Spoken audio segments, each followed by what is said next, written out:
Então, vamos lá. Para quem chegou depois, meu nome é Tainá. Eu componho a direção da seccional São José dos Campos, junto com os meus companheiros e companheiras lindíssimos que estão aqui. E a gente vai prosseguir, então, na atividade dessa tarde.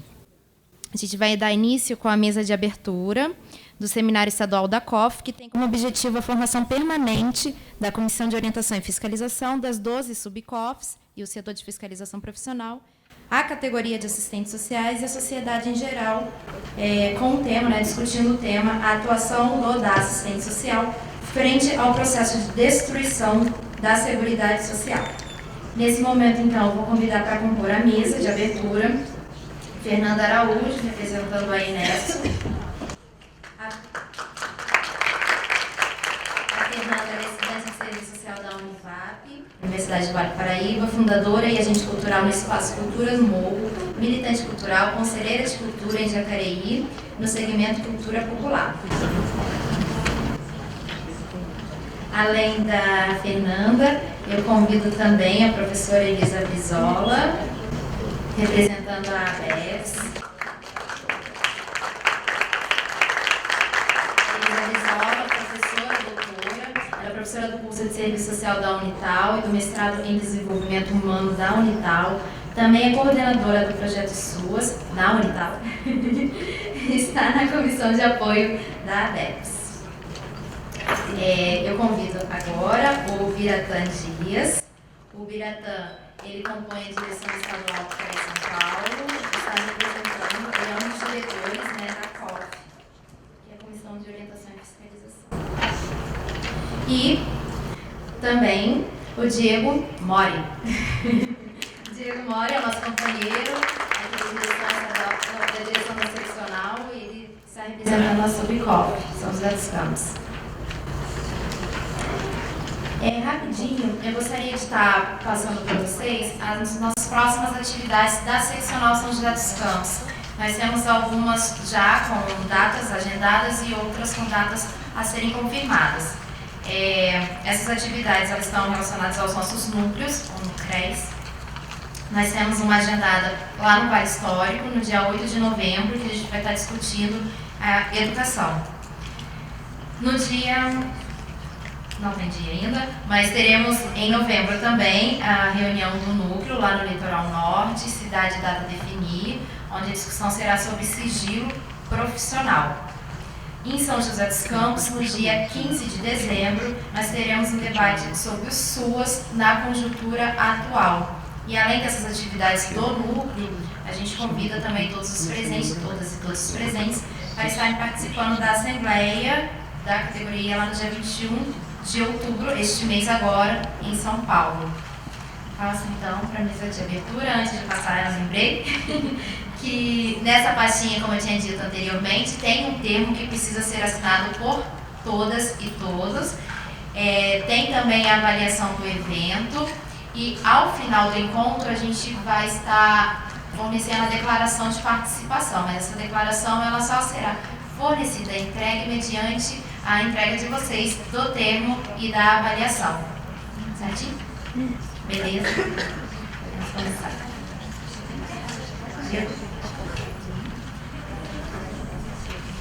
Boa tarde a todos e todas. A seccional São José dos Campos, gestão Quem Tem Voz Não Teme, agradece a presença de todas e todos e tem a grande satisfação em receber o Seminário Estadual da COF, Comissão de Orientação e Fiscalização, momento de debate e reflexão sobre o exercício profissional. A conjuntura brasileira atual tem nos deixado perplexos com tantos retrocessos e desmontes. Nossa ainda jovem democracia mal deu seus primeiros passos e já passaram rasteira, e não foi na calada da noite. Pelo contrário, numa tarde de domingo, sendo transmitida ao vivo. Não foi apenas o impeachment, foi o início de um duro golpe que atingiu e continuará a atingir a classe trabalhadora pelo menos 20 anos de congelamento dos gastos públicos, ou até o momento que serão revertidas essas medidas. A profundidade da desordem atual não é específica do Brasil, visto os intensos conflitos que vêm ocorrendo em diversos lugares do planeta. Nesses tempos sombrios, é preciso estar atento e forte. Essa conjuntura também atinge a nós, assistentes sociais, nossa previdência, nossa saúde, nossa assistência, enquanto políticas públicas em campo de trabalho, enquanto realização profissional e forma de sobrevivência, e usuários das mesmas. Estão severamente sendo desmontadas. Direitos sociais, legalmente e historicamente construídos, estão sendo negligenciados, sucateados e destruídos pelo governo temeroso. Diante deste cenário, a gestão Quem Tem Voz Não Teme tem levado a categoria profissional momentos de debates e reflexões por meio dos núcleos, palestras e eventos que proporcionam a construção coletiva de formas de superar esses retrocessos e continuarmos firmes no nosso posicionamento. Desejamos uma tarde de boas ideias e conhecimentos. Fora Temer e muito obrigado.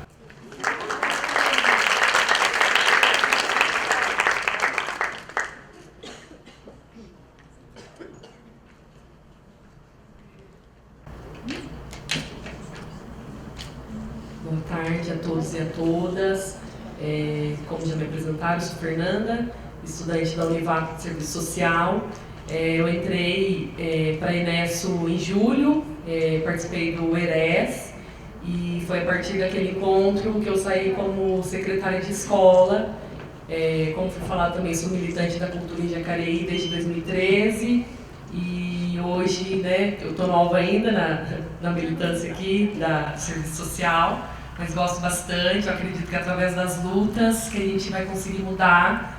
No meu ver, há uma descrença por parte da população, acho que em geral, para lutar mesmo. Você fala de manifestação, ninguém, né, quer ouvir, acho que está meio de saco cheio, mas acho que cabe a nós, a nossa profissão, a falar para eles que não, né, tem jeito e vamos para cima. Acho que é isso. Obrigada e boa tarde, bom trabalho para todos e todas.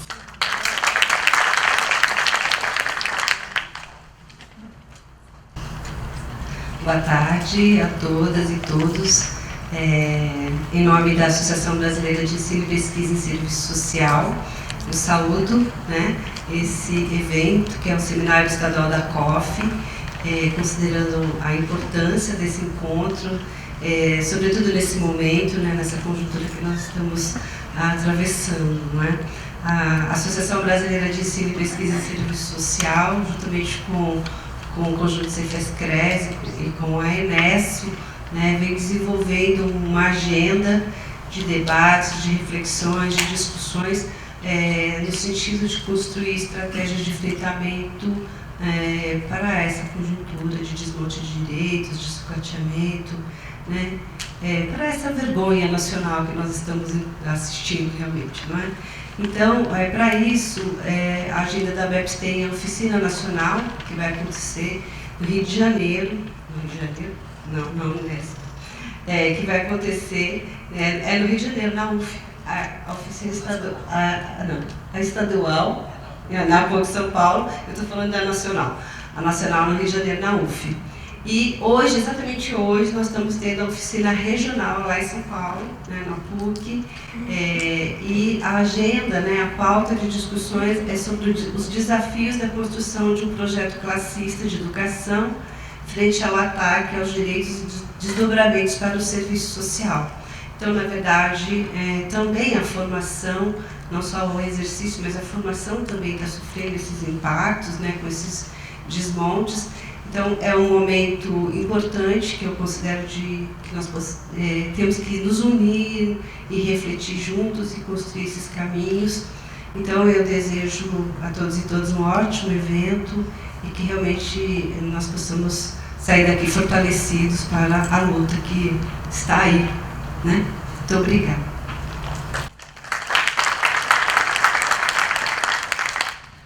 Boa tarde a todas e todos. Meu nome é Biratan, né, como a companheira apresentou, né? Estou como conselheiro estadual do CRES São Paulo, né, da gestão ampliações treino da luta com consciência de classe, do treino que se iniciou esse ano e vai até 2020, né?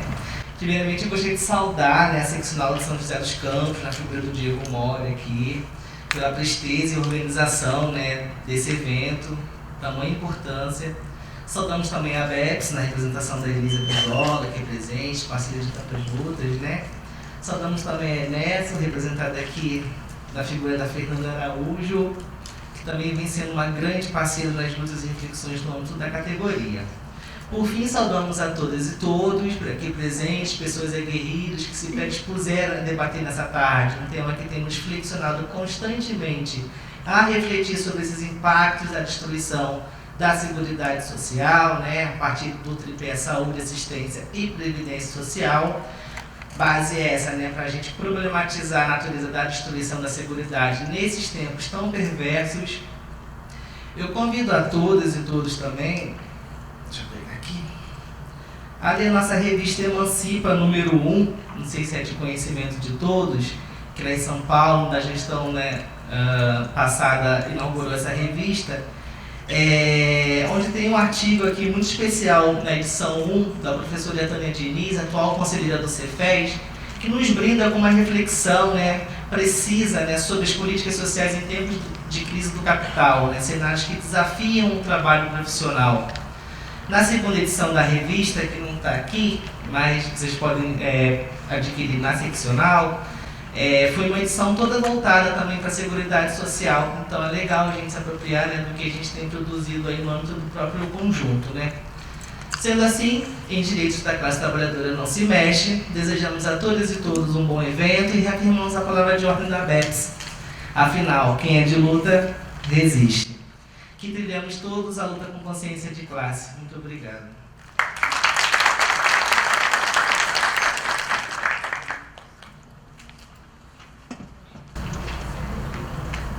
A gente agradece a Fernanda, o Biratã, Diego continua, né, Diego? Por vocês terem participado, a professora Elisa também continua, porque ela faz parte da nossa próxima programação. Obrigada, Fernanda. Obrigada, Biratã. Seguindo, eu quero convidar agora para compor a mesa de debate a assistente social Marinete Cordeiro Moreira. Ela é assistente social do INSS Macaé, lá no Rio de Janeiro, especialista em política e sociedade pela PUC Minas Gerais, mestre em serviço social pela UERJ, conselheira do Cefes e coordenadora da Comissão de Seguridade nas gestões 2008, 2011 e 2011.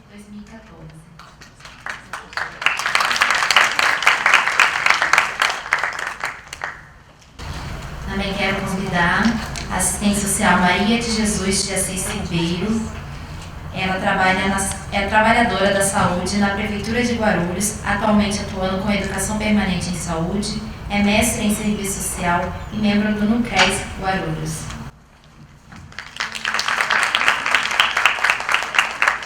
Antes de passar a palavra para a mesa, eu separei uma pequena crônica do Eduardo Galeano para estar compartilhando com vocês. Os ninguéms.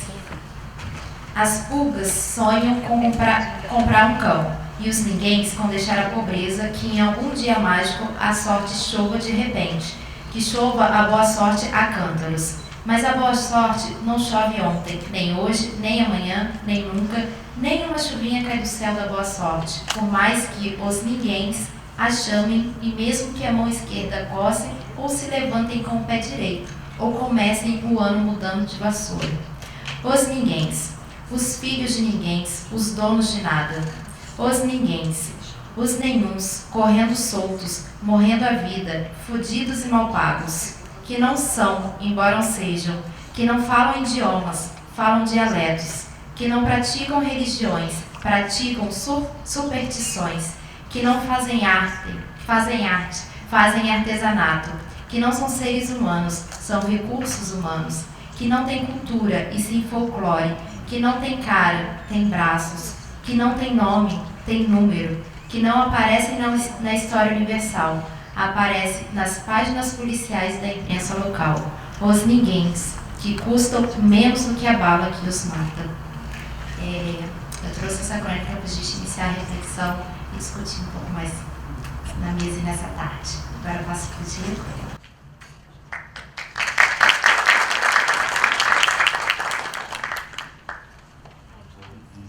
A mesa passar para a Maria de Jesus.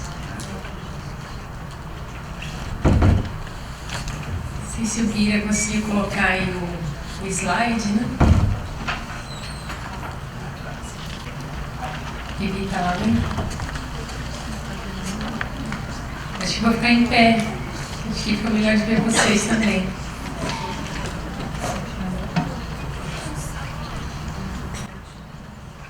Vocês estão me vendo melhor agora, né? Olhando daí, só dá para ver as nossas cabecinhas, não é isso? Pessoal, boa tarde. Sou Maria de Jesus, trabalho na Prefeitura de Guarulhos, no assistente social. E, bom, em tempos tão difíceis como esses, né, é muito bom a gente começar com poesia, começar com poema para a gente energizar um pouco a nossa alma, né? Falar de seguridade nos tempos atuais está sendo um desafio muito, né, muito grande nesse país. Pode passar, bebê, por favor. Daí, bom, eu fiz um breve histórico sobre a seguridade, até para contextualizar no tempo, né?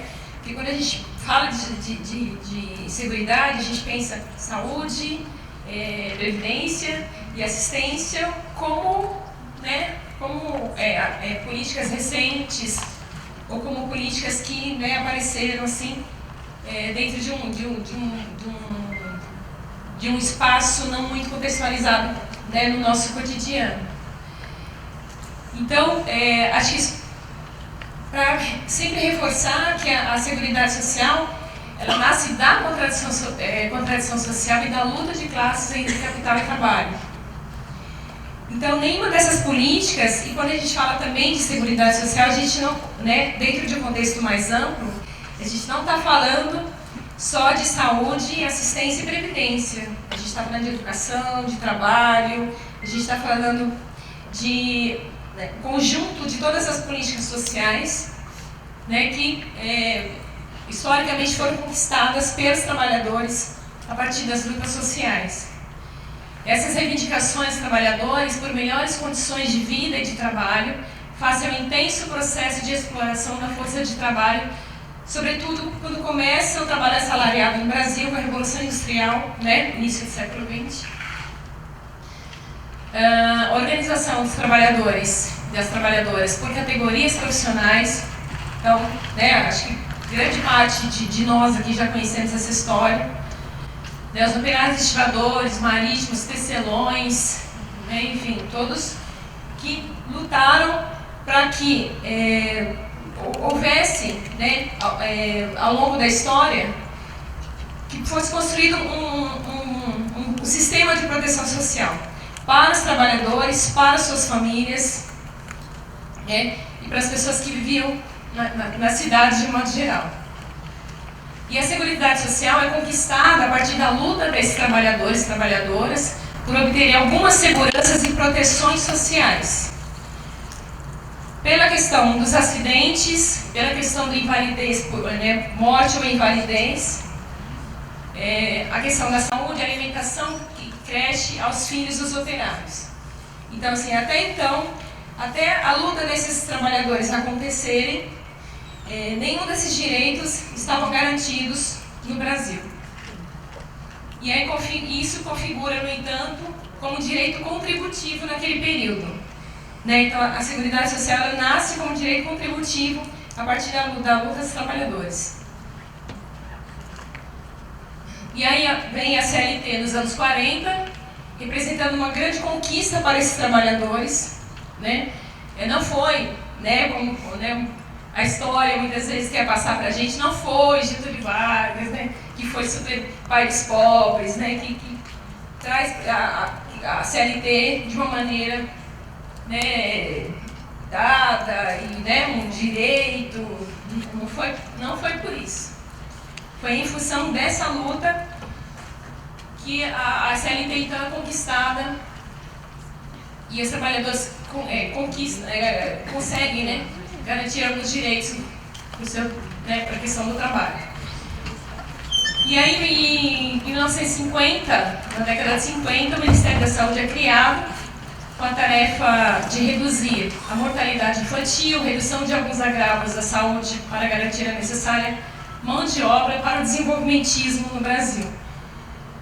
Então, e aí a gente vai, né, eu vou entrando mais diretamente agora, né, na parte da saúde, Depois a Marinete vai falar um pouco da Previdência, a Elisa da Assistência, né? E aí a gente vai entendendo um pouco a relação da saúde nesse contexto, né, de Seguridade Social. Nesse período, então, a partir dessas contribuições dos trabalhadores e da formação das caixas de aposentadorias e pensões, dos institutos, né, de Seguridade Social, a partir disso começa a construção de grandes hospitais privados com o dinheiro dos institutos, das caixas de aposentadorias e pensões, com dinheiro público, o dinheiro dos trabalhadores. Só que hospitais privados que não atendiam os trabalhadores. Isso faz algum sentido para os dias atuais? Muito, né? E aí, nos anos 60 e 70, o golpe militar enfraquece o movimento dos trabalhadores, mas não paralisa o movimento. Os trabalhadores continuam mobilizados em organizações clandestinas.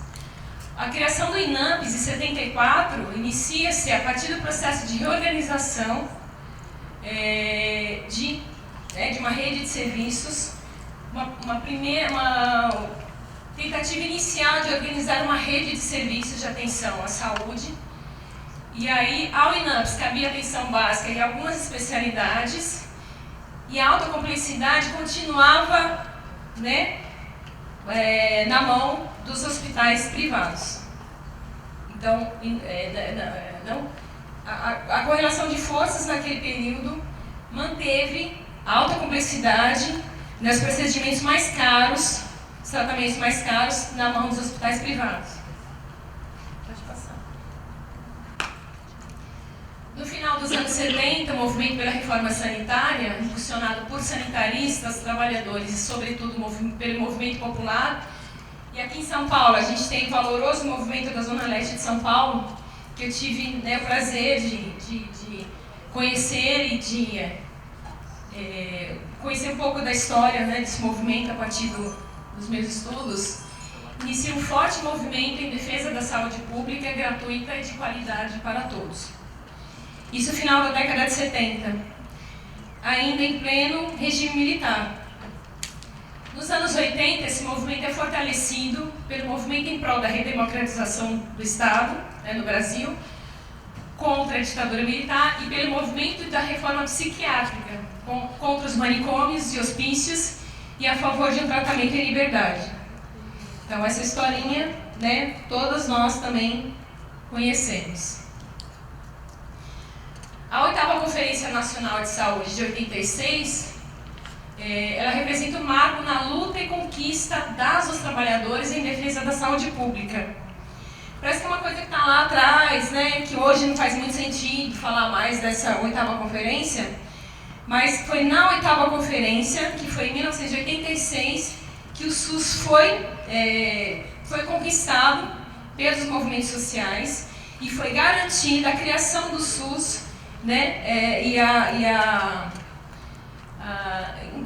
a saúde pública incorporar a Constituição Federal de 88, 2 anos depois. Então, esse movimento, de fato, ele representa um marco na luta, né, nas conquistas dos trabalhadores e das trabalhadoras. Em 88, o direito à saúde pública é incorporado na Constituição Federal, e essa conquista é resultado da correlação de forças entre o governo e a população, setor público e privado. A Constituição Federal deixou uma brecha em relação ao setor privado. O setor privado não saiu perdendo com a conquista da saúde pública no Brasil. Ficou a brecha de que o setor privado, a saúde pública pudesse complementar os seus serviços, as suas ações, por meio da iniciativa privada, da contratação de serviços privados. Então, essa brecha, né, a gente fala uma brecha, mas essa brecha a gente vai ver, né, que muito antes da Constituição, o setor privado já pressionava para regular o setor público de saúde. Com a Constituição, né, com essa possibilidade de complementaridade, então isso vai se tomando maior corpo ainda, né, no contexto aí da privatização da saúde. E aí, 10 anos depois, em 98, é aprovada a lei das OS, das Organizações Sociais de Saúde. Então, não bastava estar na Constituição. Fernando Henrique Cardoso, ele regulamentou aquela brecha que estava lá na Constituição e ele, então, deu passagem livre para os municípios, os estados e a própria União estabelecer contratos e convênios com as organizações sociais de saúde. E aí começa o que a gente chama da farra das organizações sociais de saúde. Então, muitos municípios... Toma um pouquinho de água, gente. Está secando aqui a garganta.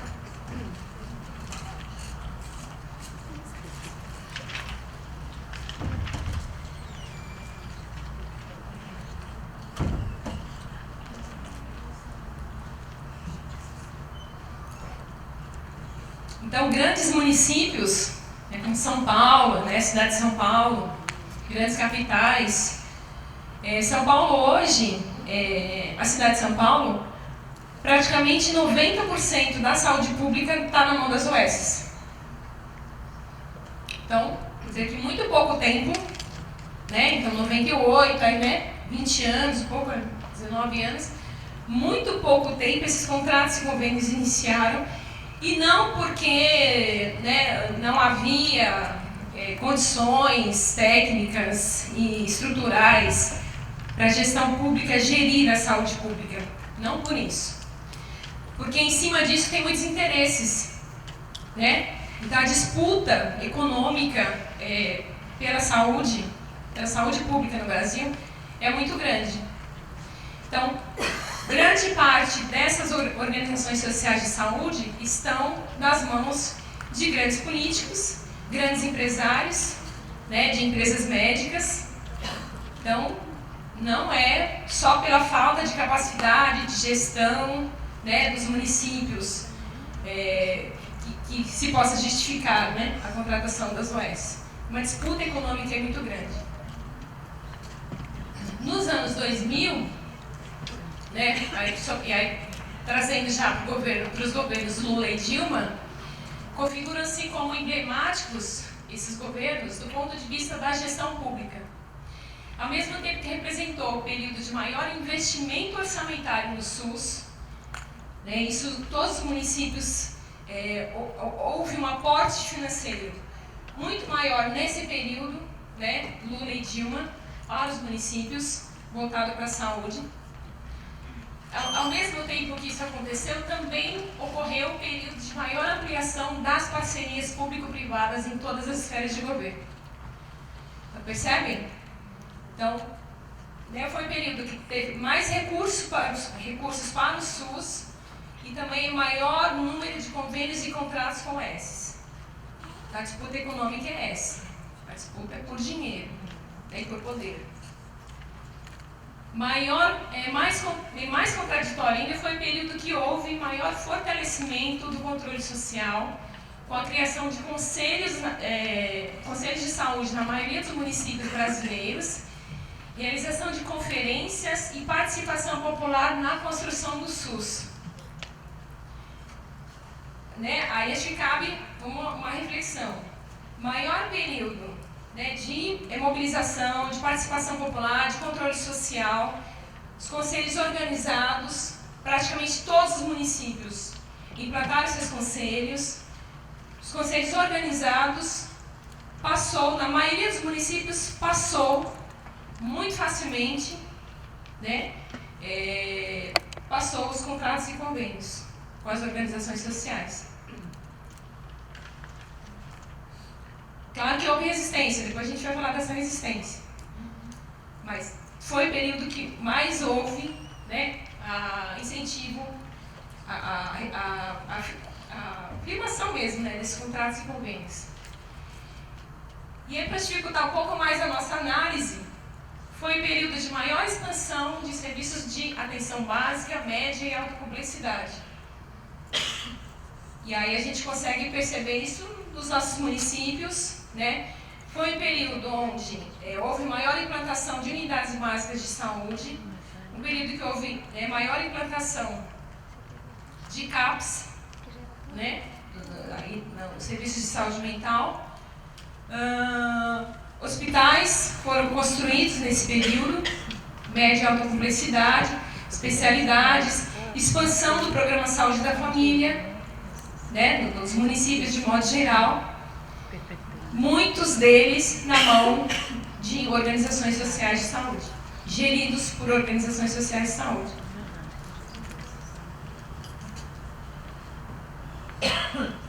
Bom, enfim, aí, no entanto, né, a disputa de interesses políticos e econômicos em cima do SUS e da Seguridade Social nunca cessou, desde lá, né, desde o período da Revolução Industrial, quando os trabalhadores começam, né, a sua luta pela saúde pública. E em 2016, né, o governo golpista, né, de Michel Temer vai construindo, antes ainda de 2016, antes do golpe, ele vai se construindo PT, PMDB, PSDB, DEM, né? Vários partidos vão construindo um programa que se chama Ponte para o Futuro. Futuro deles, né? Não nosso.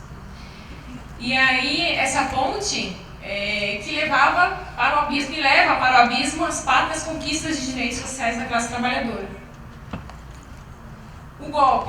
Houve o golpe em 2016 e o projeto Ponte para o Futuro é apoiado por toda a direita conservadora em sua primeira cartada, aprovando a PEC 241, né, que a mesa aqui já colocou, o Diego colocou, que congela o orçamento das políticas sociais, não só da saúde, da assistência e da previdência, não só, de todas as políticas sociais, por 20 anos.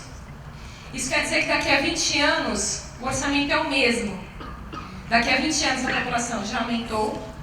Daqui a 20 anos, né, a economia, a inflação já mudou. E daqui a 20 anos não terá orçamento para as políticas sociais.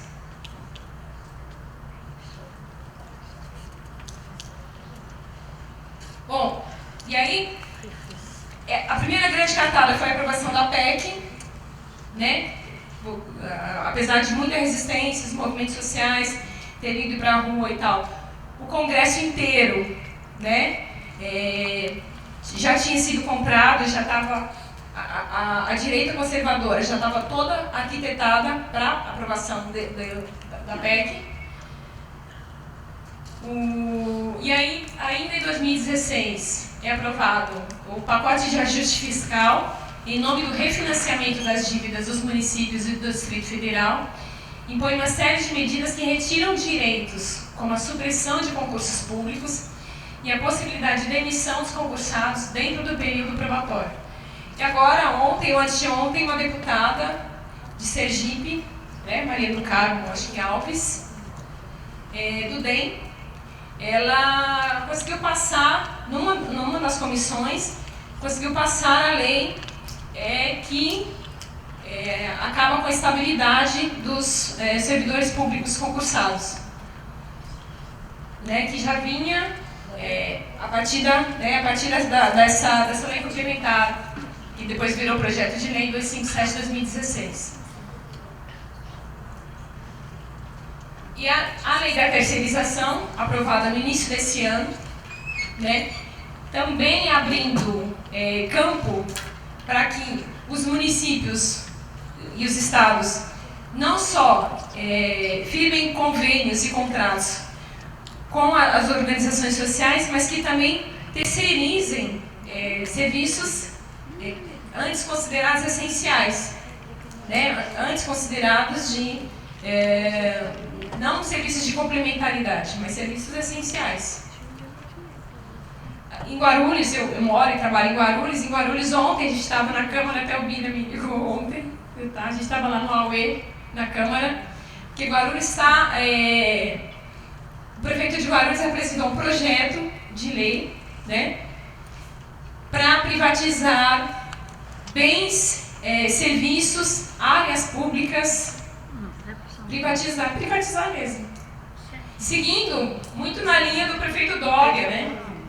também está privatizando lá Ibirapuera, privatizando os parques públicos. Então isso é muito sério, né? Porque aí não é só mais a saúde, né? É colocando mesmo as cidades à venda, colocando mesmo a gestão pública na mão da iniciativa privada.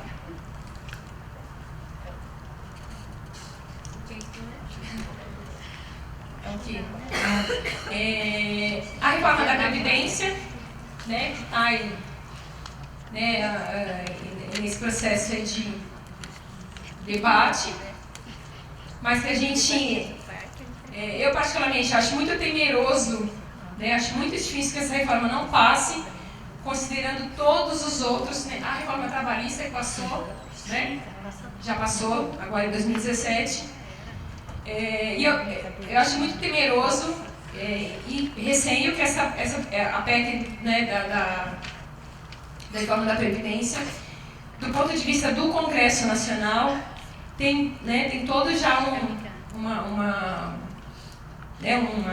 condição ali colocada para aprovação dessa PEC. Acho muito difícil que não passe. Quais são as consequências diretas da classe trabalhadora, né, de tudo isso? Maior precarização das relações de trabalho, contratos por tempo determinado, maior jornada de trabalho, salários ainda mais baixos, menores perspectivas de ascensão nas carreiras, planos de carreiras, né? Exposição a maiores riscos e insegurança no trabalho, aumento do assédio moral e tudo que a gente combate, né, do ponto de vista das relações do trabalho e dos direitos dos trabalhadores e trabalhadoras. Maior enfraquecimento da organização sindical, maior porque hoje já está muito enfraquecido. E maior poder de cooptação dos sindicatos por parte da classe patronal. Maior desemprego, fragilização das famílias e adoecimento dos trabalhadores. Maior procura por serviços sociais, saúde, moradia, educação, alimentação. E menor oferta de uma rede estatal. Então, se vai congelar por 20 anos, essa rede ela vai minguando, né? Ela vai se tornando insustentável para os municípios e a rede estatal vai minguando. Quantidade maior de idosos e pessoas com deficiência sem nenhuma proteção social, com a redução de acesso ao BPC. Tentativa de deslegitimação do controle social sobre os serviços privatizados. Alguém aqui, eu não conheço, mas alguém aqui conhece algum serviço privatizado que tem controle social forte? Eu não conheço.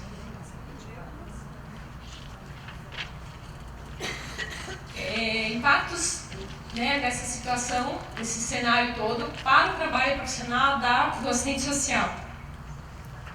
Demandas cada vez mais complexas, em função do agravamento da realidade social.